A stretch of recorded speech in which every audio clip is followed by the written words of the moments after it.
ಪರವಾಗಿಲ್ಲ, ಅಡ್ಮಿನಿಸ್ಟ್ರೇಷನ್ ಪರವಾಗಿಲ್ಲ, ಬಟ್ ಇನ್ನೂ ಚೆನ್ನಾಗಿ ಮಾಡ್ಬೋದಾಗಿತ್ತು.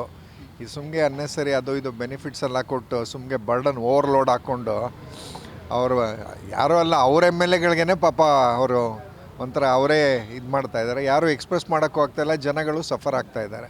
ಡೆವಲಪ್ಮೆಂಟ್ ವೈಸು ಈಗ ಲಾಸ್ಟ್ ಒಂದು ಆಫ್ಟರ್ ದ ಎಲೆಕ್ಷನ್ ತುಂಬ ಇದಾಗ್ಬಿಟ್ಟಿದೆ, ಸ್ಲೋ ಡೌನ್ ಆಗಿದೆ. ಹೀಗಾದರೆ ಕಷ್ಟ. ಆ್ಯಕ್ಚುಲಿ ಬೆಂಗಳೂರು ಸಿಟಿ ಬಂದ್ಬಿಟ್ಟು ಇಂಟರ್ನ್ಯಾಷ್ನಲಿ ಇದಾಗ್ತಾ ಇರೋದು. ಇಂಥ ಟೈಮಲ್ಲಿ ಈ ಥರ ಒಂದು ಇದರಲ್ಲಿ ಪರಿಸ್ಥಿತಿಗೆ ಸಿಕ್ಕಾಕೊಂಡು ಸ್ವಲ್ಪ ಡಿಫ್ರೆಂಟ್ ಆಗಿ. ಒಬ್ರು ಕೇಳಿದ್ರು, ಅಲ್ಲಿ ಒಂದು ಮಹಿಳೆ, ನಮ್ಮ ಇದು ದೇಶದ ರಾಜಧಾನಿನ ನೀವು ಬೆಂಗಳೂರೇ ಮಾಡಿಬಿಡಿ ದೆಹಲಿಗಿಂತ ಅಂತ, ಅಂದರೆ ಅಲ್ಲಿ ತುಂಬ ಆ ಥರ ಅದೇ ಎಲ್ಲ. ಆ್ಯಕ್ಚುಲಿ ಬ್ಯಾಂಗ್ಳೂರು ಈಗ ವರ್ಲ್ಡ್ ಟಾಪ್ ಸಿಟೀಸಲ್ಲಿ ಡೆಲ್ಲಿನೂ ಇಲ್ಲ, ಬ್ಯಾಂಗ್ಳೂರು ಇಲ್ಲ. ಬ್ಯಾಂಗ್ಳೂರು ಬರ್ತಾ ಇದೆ, ಬಟ್ ಇಂಥ ಸಿಚುವೇಷನಲ್ಲಿ ನಾವು ಇಲ್ಲಿ ಇದಾಗ್ತಾ ಇದೆ. ಅದಲ್ಲದೆ ನಾವು ಹಬ್ಬ ಬೆಂಗಳೂರ್ದು ಅದು ನೋಡಿ, we lost it to Hyderabad. ನೋಡಿ ಆ ಸ್ಥಿತಿ ಅವ್ರು ಹೇಳ್ತಾ ಇರೋದು. ಅದೇ ಹೇಳ್ತಾ ಇದ್ದಾರೆ. ಅದು ಅಲ್ಲದೆ ನೋಡಿ, ಅವ್ರು ಮಲೇಷ್ಯಾ ಅಣಗಿಸ್ತಾ ಇದ್ದಾರೆ. ಇಲ್ಲಿ ಇದು ಮತ್ತು ಆರ್ಟಿಫಿಷಿಯಲ್ ಇಂಟೆಲಿಜೆನ್ಸ್, ಸೆಮಿಕಂಡಕ್ಟರ್ ಇದಾಗ್ತಾ ಇರೋದು. ಪ್ರಾಬ್ಲಮ್ ಏನು ಅಂದರೆ ಮೇಯ್ನ್ ಇನ್ಫ್ರಾಸ್ಟ್ರಕ್ಚರು, ಟ್ರಾನ್ಸ್ಪೋರ್ಟೇಷನು ಮತ್ತು ಇದು ಬ್ಯೂರೋಕ್ರೆಟಿಕ್ ಇದು ರೆಡ್ ಟೇಪಿಸಮ್ ತುಂಬ ಇದೆ. ಆಮೇಲೆ ಪಾಲಿಸಿ ಚೇಂಜಸ್, ಒನ್ ಗೌರ್ಮೆಂಟ್ ಆ ಒಂದು ಇದರಿಂದ ಭಯ ಇದೆ ಫಾರಿನ್ ಇನ್ವೆಸ್ಟರ್ಸು ಅದಕ್ಕೆ ಅಂತ. ನೋಡಿ, ಚಿಕ್ಕ ಕಂಟ್ರಿ ಮಲೇಷಿಯಾ, ಅವ್ರದ್ದು $75 ಬಿಲಿಯನ್ ಅವ್ರು ಎಕ್ಸ್ಪೋರ್ಟ್ ಮಾಡಿರೋದು ಸೆಮಿಕಂಡಕ್ಟರ್ಸು ಇದರಲ್ಲಿ. ನಮ್ಮದು ಓನ್ಲಿ $3 ಬಿಲಿಯನ್ ಆಗಿದೆ. ಹೆಂಗಿದೆ ಈ ಥರ ಪರಿಸ್ಥಿತಿ? ರಾಜಕೀಯವಾಗಿ ಇನ್ನೂ ಕೆಲವೊಂದು ಸುಧಾರಿಸಬೇಕು ಅಂತ. ಖಂಡಿತವಾಗೂ ಯುರೋಪ್ ಅಡ್ಮಿನಿಸ್ಟ್ರೇಷನ್ ವೈಸು ಚೆನ್ನಾಗಿ ಇದು ಮಾಡ್ತಾ ಇದ್ದಾರೆ, ಒಳ್ಳೆ ಇದಿದೆ. ಬಟ್ ಆ ಎಬಿಲಿಟಿ ಸ್ವಲ್ಪ ಒಂದು ಇದಕ್ಕೆ ಮಾಡಿದ್ರೆ ತುಂಬ ಚೆನ್ನಾಗುತ್ತೆ. ಸ್ಟೇಟ್ ಆ್ಯಕ್ಚುಲಿ ನಮ್ಮ ಕರ್ನಾಟಕಕ್ಕೆ ಒಳ್ಳೆ ಸ್ಕೋಪ್ ಇದೆ. We can become a number 1 state in the country. ನೋಡಿ ಇವಾಗ ಹೌದು ತುಂಬ ಇದಾಗ್ತಾ ಇದೆ. ಒಳ್ಳೆ ಸರಿಗೆ ಒಂದು ಇದು ಮಾಡಿದ್ರೆ we can be one of the top 3 top ಇದರಲ್ಲಿ ಬರ್ಬೋದು ಸಿಟೀಸ್ ಇನ್ ಇಂಡಿಯಾ.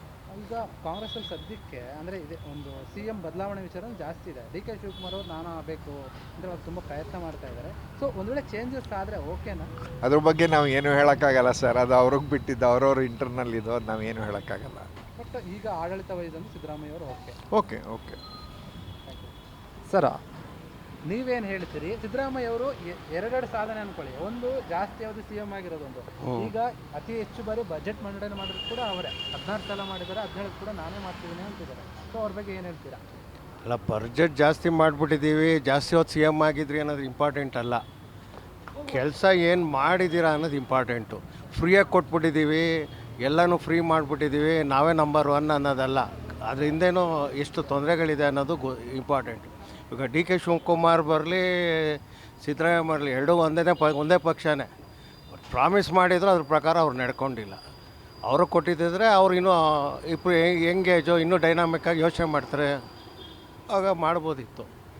ಸೊ ಇನ್ನೂ ನೋಡೋಣ ಮುಂದಿನ ದಿನದಲ್ಲಿ ಏನೇನಾಗುತ್ತೆ ಅಂತ. ಅವರೇ ಮುಂದುವರೆದ್ರೆ ಓಕೆನಾ ಸಿದ್ದರಾಮಯ್ಯ ಅವರು?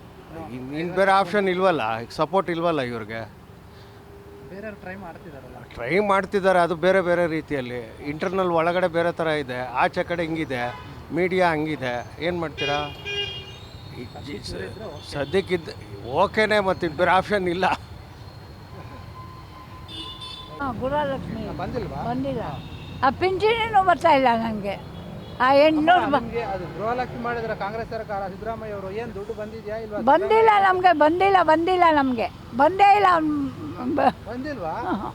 ಮತ್ತೆ ಗೌರ್ಮೆಂಟ್ ಎಲ್ಲ ಕೊಟ್ಟಿದ್ವಿ, ಎಲ್ಲ ಯಾರಿಗೂ ಕೊಟ್ಟಿಲ್ಲ, ನನಗೆ ಬಂದೇ ಇಲ್ಲ, ಒಂದು ದಿವಸನೂ ಬಂದಿಲ್ಲ. ಹೌದಾ? ಹಾಂ, ಅಲ್ಲ ಅವರು ಹಾಕಿದೀವಿ ಅಂತ ಹೇಳ್ತಿದ್ದಾರೆ. ಬಂದೇ ಇಲ್ಲಪ್ಪ, ನಾವೇನು ಸುಳ್ಳು ಹೇಳ್ತೀರಾ? ಹಾಂ, ಸಿದ್ದರಾಮಯ್ಯ ಅವ್ರನ್ನ ಮುಖ್ಯಮಂತ್ರಿಯಾಗಿ ಹೇಳ್ತೀನಿ. ನಮಸ್ಕಾರ, ಅವ್ರು ಮುಖ್ಯಮಂತ್ರಿಯಾಗಿ ಚೆನ್ನಾಗಿರಲಿ ಅವರು. ಹೌದಾ? ಹಾಂ, ಬಡವ್ರನ್ನೆಲ್ಲ ಗೋಡೆ ಕೊಟ್ಟಿನಿ. ಬಸ್ ಫ್ರೀ ಬಿಟ್ಟವನೆ, ಎಲ್ಲ ಫ್ರೀ ಬಿಟ್ಟವನೆ. ಏನು ಬಿಟ್ಟವನೆ? ಅದೇ ಹೆಂಗಸರು ಮನೆಗೆ ಅಡುಗೆ ಮಾಡ್ತಿಲ್ಲ, ಊರು ಸುತ್ತಲಿ ಅಂತ. ಅದೇ ಊರು ಸುತ್ತಲಿ ಅಂತ ಫ್ರೀ ಬಿಟ್ಟವನೆ ಬಸ್ಸು. ಫ್ರೀ ಬಿಡಬಾರ್ದಿತ್ತ? ಹಾಂ, ಏನಕ್ಕೆ ಮನೇಲಿ ಗಂಡಸ್ರಿಗೆ ಊಟ ಮಾಡಿ ಹಾಕೋದು ಬೇಡವಾ? ಅಂದರೆ ಫ್ರೀ ಬಿಟ್ಬಿಟ್ಟು ತಪ್ಪು ಅಂತ ಹೇಳ್ತೀರಾ? ಹೌದು, ತಪ್ಪು.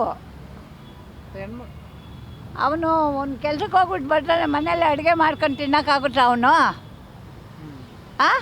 ಇವಾಗ ನೀನು ಹೋಗಿ ಅಡುಗೆ ಮಾಡ್ಕೊಂಡು ತಿಂತೀಯಾ? ಆಗುತ್ತಪ್ಪ? ಗೌರ್ಮೆಂಟ್ ಸರಿ ಇಲ್ಲ ಅಂತೀರಾ ನೀವು? ಅಯ್ಯೋ ನಮಸ್ಕಾರ. ಯಾವ ಗೌರ್ಮೆಂಟ್ ಬಂದರು ನಮ್ಮಂಥ ಬಡವ್ರನ್ನ ಯಾರು ನೋಡಲ್ಲ ಮಗನೇ, ಯಾರು ನೋಡ್ತಾರೆ? ನೋಡಿ, ನಾವು ಫುಟ್ಪಾತ್ ಮೇಲೆ 1 ವರ್ಷ ಮಾಡಬೇಕು, ಜೀವನ ಮಾಡಬೇಕು ಅಲ್ವಾ? ಬೆಳಗ್ಗೆ 4 ಗಂಟೆ ರಾತ್ರಿಗೆ ಹೋಗಬೇಕು, ತರಬೇಕು, ಇಲ್ಲಿ ಜೀವನ ಮಾಡಬೇಕು. ಅದಾದರೆ ಆಯಿತು, ಹೋದ್ರೆ ಹೋಯ್ತು. ನಮ್ಮ ನೋಡೋರು ಯಾರು? ಹೇಳಪ್ಪ, ನೀನೇ ಹೇಳ್ಬಿಡು. ಹೋಗ್ಲಿ, ಹೋಗು. ಪಿಂಚಣಿ ಬರ್ತಿಲ್ಲ, ಯಾವುದು ಬರ್ತಾ ಇಲ್ಲ ನಮಗೆ, ಪಿಂಚಣಿನೂ ಬರ್ತಾ ಇಲ್ಲ, 2,000 ನಾನು ಒಂದು ದಿವಸ ನೋಡಿ, ನಾನು ಯಾರನ್ನೂ ಕೇಳಿಲ್ಲ. ನಾನು ಇವಾಗ ಯಾರನ್ನ ಕೇಳೋಣ?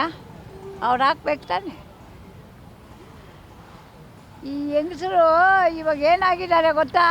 ಮನೇಲಿ ಒಂದು ಅರ್ಧ ಗಂಟೆ ಇರಲ್ಲ, ಎಲ್ಲಿ ಬಸ್ಸು ಫ್ರೀ ಸಿಗುತ್ತೆ ಎಲ್ಲ ಕಡೆ ಹೋಗ್ಬಿಡ್ತಾರೆ. ಮನೆಯಲ್ಲೇ ಅಡುಗೆ ಮಾಡಿ ಹಾಕಲ್ಲ ಗಂಡಸರಿಗೆ, ಅವರು ಬಾಯಿ ಬಡ್ಕೊತಾರೆ. ಹೋಗು. ಕ್ಷಣ ಕ್ಷಣದ ಸುದ್ದಿಗಳಿಗಾಗಿ ಫ್ರೀಡಂ ಟಿವಿ ಸಬ್ಸ್ಕ್ರೈಬ್ ಮಾಡಿ, ಲೈಕ್ ಮಾಡಿ ಹಾಗೂ ಫಾಲೋ ಮಾಡಿ. ಹೊಸ ಸುದ್ದಿಗಳ ನೋಟಿಫಿಕೇಶನ್ಗಾಗಿ ಬೆಲ್ ಐಕಾನ್ ಮೇಲೆ ಕ್ಲಿಕ್ ಮಾಡಿ.